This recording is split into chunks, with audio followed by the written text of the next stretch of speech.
Narodil som sa v Bratislave a vlastne tam som začal pomaličky tancovať.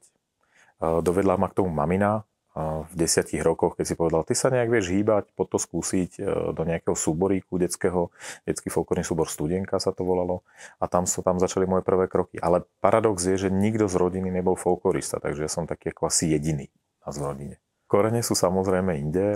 Babička už s detkom, keď sa prisťahovali, tak sú ako keby zo Záhoria, to sú také tie forky na tých záhorákov, ale vlastne už rodičia vyrastali ako keby už v Bratislave priamo, takže už presťahovali sa tak, keď boli malí, začali tam chodiť do školy a potom vlastne vyrastali ako Bratislavčania. Samozrejme, tí ľudia žili nejakým spôsobom života na tej dedine predtým, to áno, to sa dá povedať, že vlastne tie korene tam nejaké sú, ale že by to bol ako takýto folklór, alebo folklorizmus, alebo jak to nazvať, taký ten javiskový, tak to nie je to vôbec nie.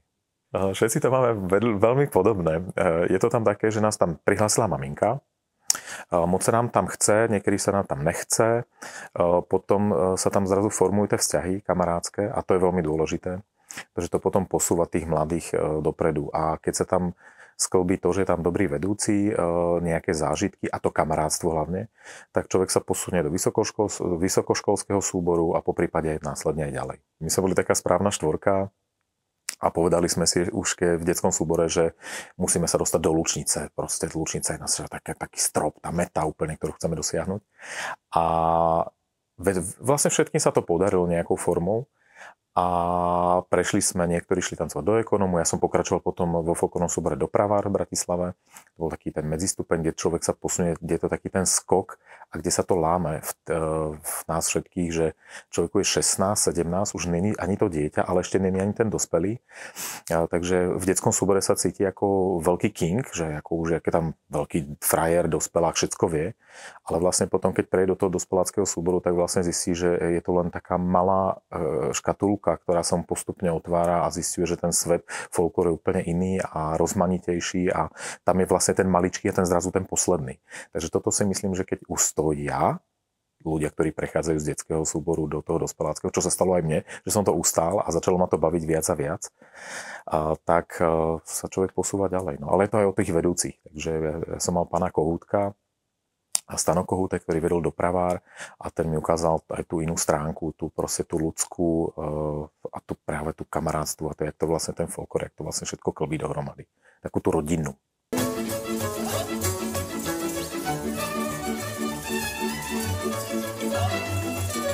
Skúsil som to do Lučnice, dostal som sa tam až na druhý pokus a bol som rád, no takže som sa stretol s kamarátom, stále sme kamaráti, ale on sa tam dostal ako keby rok predo mňou. Ja som tam došiel ešte s tým jedným z toho detského súboru.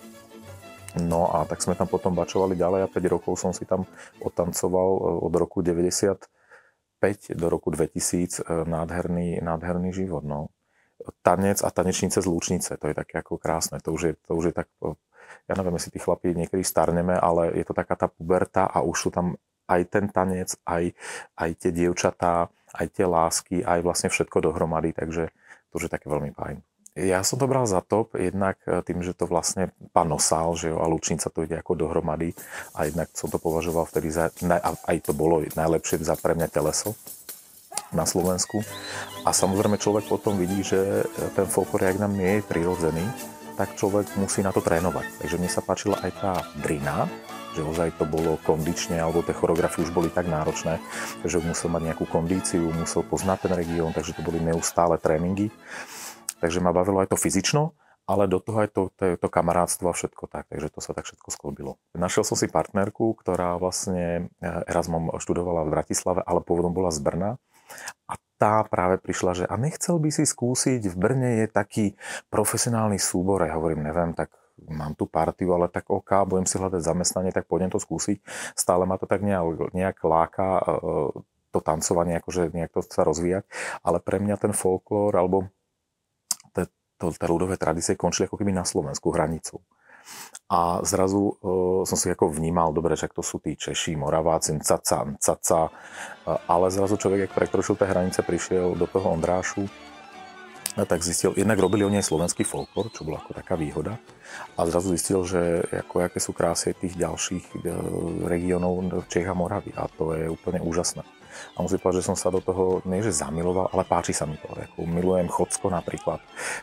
Takže mám rád Dolňácko. Takže neviem, je to strašne krátke, krásne a rozmanité. Tým, že človek začal spolupracovať s rôznymi ľuďmi a projektami a už sa držal tak nejak v tej nejakej úrovni toho profesionála, tak zisťoval viac a viac a viac sa mu to zase otváralo a rozširoval si tie vedomosti a to je na tomto krásne. No. Človek čím viac vie, tým je to lepšie. A Lučinca totižto je poloprofesionálne teleso, kde vlastne tanečníci fungujú na bázi ako študent versus ako Lučinca, kde je profesionálne vedenie.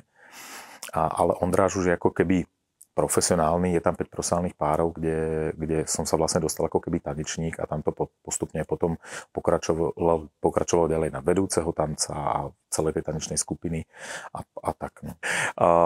Vlastne som tam prišiel v roku 2000 a pôsobil som tam do roku nejakých 2011, si myslím. Potom som prešiel zase na Vsetín, kde som sa venoval, ako keby, bol som zamestnaný vlastne v Múzeu regionu Valašsko. Ako programový pracovník, čo bolo tiež také zaujímavé, práca s ľuďmi a tak to ma bavilo. A potom som sa naspäť do Ondráša vrácal na pozícii dramaturga.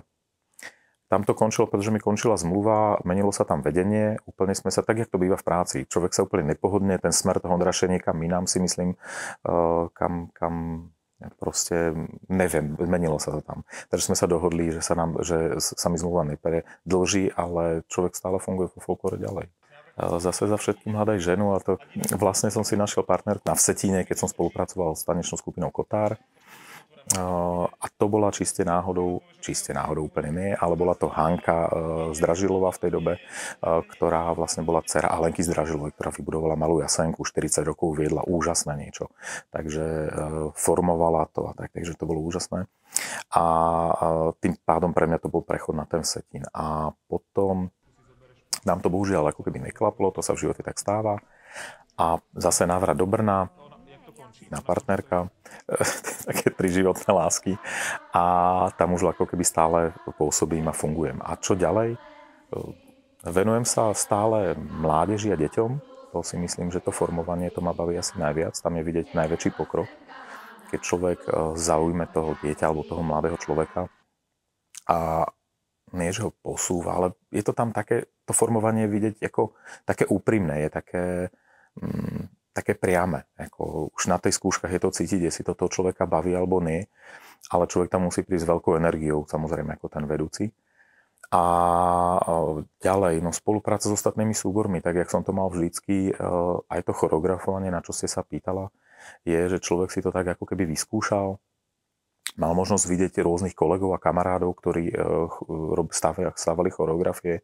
Človek, ak má nejakú predstavivosť a vie, čo chce dosiahnuť programom alebo aj len danou choreografiou, tak to tak ako keby do toho smeruje a tak postupne niečo človek tvorí pre Plzeň, niečo pre Hradište, niečo pre Vsetín, tak je to také pestré. No. Takže asi tak. No. Stále cítim spiatosť s tým Vsetínom. To nevymážem nikdy, takže a za to som rád, samozrejme, to ani nechcem meniť a myslím, že to ani nejde. Je to kus života, ktorú som tu prežil, takže a mám tu tie väzby kamarátov, takže to jednoznačne človek nechce opustiť kamarátov, pretože sa len presťahuje. No a ten Vsetínsky krpec, ja som vlastne ten ročník predtým, keď som tu ešte býval. A ja si myslím, a poviem to tak, jak to cítim. Nehovorím, že to tak je, alebo že to všetci by s tým súhlasili. Jasenka a Vsacan sú dve veľké telesa, ktoré tu sú a samozrejme oni sú kamarádi medzi sebou, ale vždycky to bude taká rivalita alebo konkurencia, ale taká zdravá. A samozrejme nie každý chce s každým spolupracovať. Takže ja si myslím, že to bola taká neutrálna voľba už v tom roku 2008 alebo kedy, alebo teraz neviem, aký to bolo, alebo 10, teraz neviem, pardon. Tak som bol taká neutrálna voľba. Mám väzbu aj na Vsacan, mám väzbu aj na Jasenku, kamarátskú. Nie som ani z jedného, ani z druhého súboru, takže to bolo fajn. A teraz, keď sa hľadal na tom poslednom ročníku, tak ma to prekvapilo, pretože samozrejme už bývam dlhšiu dobu mimo Vsetín. Ale hovorím tým, že tie tu väzby sú, tak to bolo veľmi fajn. Milé oslovenie, tak prehľad o tých súboroch mám. Oni sú vlastne spolu organizátori, pretože veľkú časť tam ako keby aj účinkujú, dostali tú možnosť a tak ďalej. Boli zapojení do tvorby toho programu, tak aby im sedeli tie programy. A myslím, že to bolo fajn. Za mňa to bolo veľmi príjemné. A možno aj taký odstup, odhľad od toho Vsetína a toho diania folklórneho tam človek možno prinesie ako z toho môjho prínos, ako pohľadu na ten festival. To vnímanie toho folklóru jednotlivých národov je veľmi rozdielne. Áno, my sme tí Slováci, ktorých si predstaví človek, že je to stále ten Janošik s tou valaškou a všetci tam ešte behajú v kroji. Také tie vtípky na bačoch a ovce a podobne. Ale tí Slováci si viacej vážia toho folklóru a tej tradície. Prejavuje sa to viacej v médiách, v podstate to jedno, či sú to noviny alebo televízia, rozhlas. Myslím si, že ten český národ, to tak úplne necíti. Delí sa to veľmi striktne na tú Moravu, ktorá tým žije a má bližšie za mňa, teda tomu Slovensku možno. A tým v Čechách, ktorí historicky boli už niekam inám posunutí, tak sa na to pozerajú, to sú tí Moraváci, juchuchu, dáme si tam vínečko a vínečko bílé. Ale to je taký ako to vnímanie toho podľa mňa ako folklóru tých národov.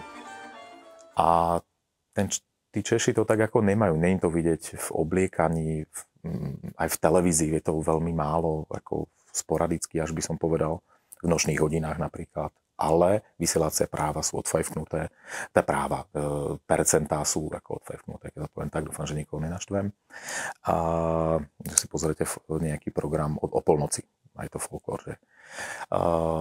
A rozdiel je v tom, že jednak na Bratislave Vysoká škola muzických umení, ktorá vlastne jednak choreografiu ľudového tanca, ale aj pedagógov školy. Ako to znamená, že vyjde študovaný človek, ktorý následne sa venuje tej profesii v tých súboroch. Tu je to na bázi dobrovoľníckej, samovzdelávania. Áno, človek môže ísť na konzervatóř, ale tam není tak na ľudovo zameraná, alebo potom pokračovať, neviem, na vysoké školy. Ale tiež si nemyslím, že tá výuka je venovaná tak perfektne tomu ľudovému tancu, že by ho tá škola tak posunula, tak jak tá Bratislava. No a to je ten rozdiel. No, tým pádom sa to prejavuje aj v tých súboroch. To znamená, že slovenské súbory viacej pracujú s rozmanitosťou tých regiónov. To znamená, že treba z veľké mesto, kde je nejaký súbor, tak tam treba spracovajú folklór celého Slovenska. Čo napríklad, keď to beriem na Vsetín, čo je veľké mesto už, za mňa väčšie mesto, tak sa venujú iba Valašsku. Hradišťáci iba tomu svojmu. Jo. Laši zase iba na severu, iba tomu svojmu. Takže to vidím také, že tým pádom sú ukotvení iba v svojom regióne a samozrejme všetko nové, buď im to nejde, alebo sa to zase musia učiť, alebo keď to náhodou spracujú, tak ne vždy to môže výjsť úplne tak dobre. Vyzerá to dobre tak na tom javisku. No a rozdiel ešte je, že tí Slováci to majú trošku rýchlejšie a to ostatné je zase také lyrickejšie, pomalejšie. A to nehovorím, že všetko samozrejme. Ale vieme, že keď si človek predstaví mijavské zdvíhačky alebo východňarské čapáše, tak ho to hneď inšpiruje, alebo fascinuje, že to je super, alebo čo zase ako Češi nemajú. Ale zase český alebo moravský folklór z toho má strašne veľa iného krásneho.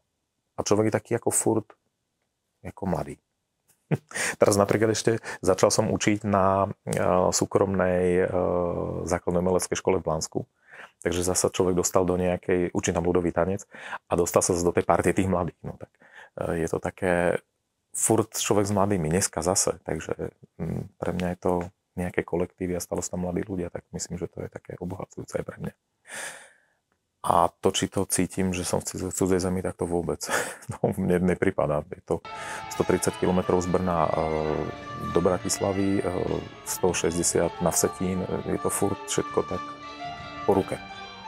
Tým, že teraz nechcem povedať, že viazaný, ale nie som spojený s nejakým súborom, ktorý by som formoval, tak ja keď som žil na Vsetíne, bola to Malá Jasenka, tak ani tie ciele nie sú skôr také, že keď ma osloví nejaký kamarát, kamarátka, že spolupracuje s nejakým, teda aby som spolupracoval s nimi ako so súborom, tak tiež zvážim, kto ma osloví a buď sa zapojím, alebo nie. Samozrejme som za to rád.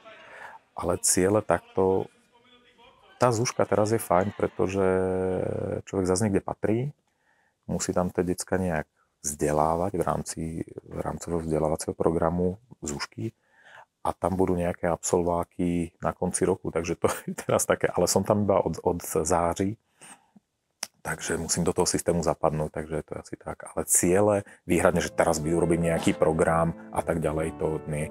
Ale budeme sa dohadovať určite s Andrejkou Frnkovou na programu Malé Jasenky, ktorá má výročie na budúci rok. Tak uvidíme, či ma oslovia a či sa previažeme. Takže takto to úplne neriešim. Ja už skôr by som chcel, aby kyčle boli v poriadku, cholesterol bol v poriadku a aby som si to užíval. No.